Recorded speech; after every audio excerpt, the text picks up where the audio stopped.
अब जितने भी मंदिरों को तलवारों के दम पर तोड़ा गया है, अब उन सबों को कलम के जोर से जीता जाएगा। नमस्कार, हमारे साथ वरिष्ठ अधिवक्ता शशांक शेखर त्रिपाठी हैं, भारतीय जनता पार्टी विधि प्रकोष्ठ के काशी क्षेत्र के संयोजक भी हैं। हम उनसे बातचीत करेंगे। सर, ये जो फैसला आया जिला जज अजय कृष्ण विश्वेश का, इस फैसले के बारे में बताइए, क्या फैसला है? देखिए, सत्य और न्याय की जीत है। जो 400 साल पहले तलवार के बल पर हमारे धर्म और आस्था को कुचल दिया गया था, आज उसको कलम ने कुचल दिया है।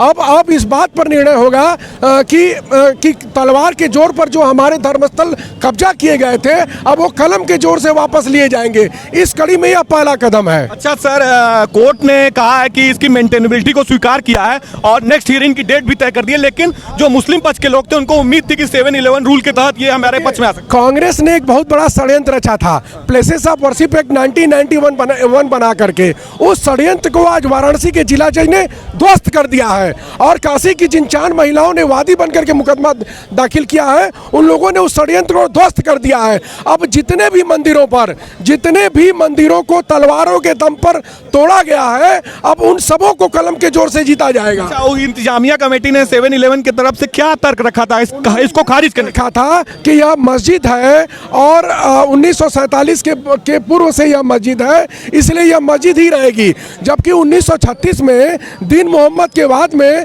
माननीय प्रिवी काउंसिल यह निर्णय कर चुका है कि जो जमीन है वह मंदिर की जमीन है और जो मस्जिद का ढांचा है वह सिर्फ मस्जिद है। सर, इसमें क्या हो सकता है? क्या हाई कोर्ट जाने का इन लोगों के पास रास्ता बचता है? ऑप्शन कि न्याय कानून का रास्ता है, तलवार का रास्ता तो है नहीं कि गर्दन काट दिया जाएगा। यहाँ तो उनको कानून का रास्ता है, वे जाएं, हाई कोर्ट जाएंगे, सुप्रीम कोर्ट जाएंगे, सब जगह जाएं, लेकिन सब जगह से सत्य और न्याय की जीत होगी। हाई कोर्ट जाते हैं तो वहाँ उसके बाद फिर क्या परिस्थिति बनती है? यहाँ ट्रायल चलता रहेगा? कोई परिस्थिति नहीं। अगर हाई कोर्ट स्टे लगाएगा तो यहाँ ट्रायल नहीं चलेगा। हाई कोर्ट अगर स्टे नहीं लगाएगा तो ट्रायल चलता रहेगा। लेकिन ये भारत के 100 करोड़ से ज़्यादा सनातनियों की श्रद्धा का विषय है। इस नाते हाई कोर्ट को बिना तथ्य और तर्क के आधार पर हाई कोर्ट स्टे नहीं लगाएगा, क्योंकि विपक्ष के पास कोई ग्राउंड नहीं है। अच्छा, 22 सितंबर को क्या हो सकता है? इसमें क्या सुनवाई हो सकती है? सितंबर को हम जो हिंदू पक्ष की मांग है कि उस जगह का कायदे से सर्वे हो, जीपीएस टेक्नोलॉजी से सर्वे हो, उस जगह की पूरी खुदाई हो और वहां पर पूजा का अधिकार दिया जाए। जो शिवलिंग हमारा मिला उसके पूजा का अधिकार हमको। स्टे मिलने के क्या प्रोसेस है, क्या संभावना है इस केस में? कोई संभावना नहीं है। कोई स्टे इनको मिल ही नहीं सकता है, क्योंकि इनका विधिक रूप से साबित ही नहीं है। इनका केस लीगली साबित ही नहीं है, इसलिए स्टे की संभावना। मेंटेनेबिलिटी के केस में एविडेंस कितना मायने रखते हैं? जो एविडेंस मायने रखता है वो सारे एविडेंस कोर्ट में आ गए। कानून मायने रखता है, कानून कोर्ट में आ गया।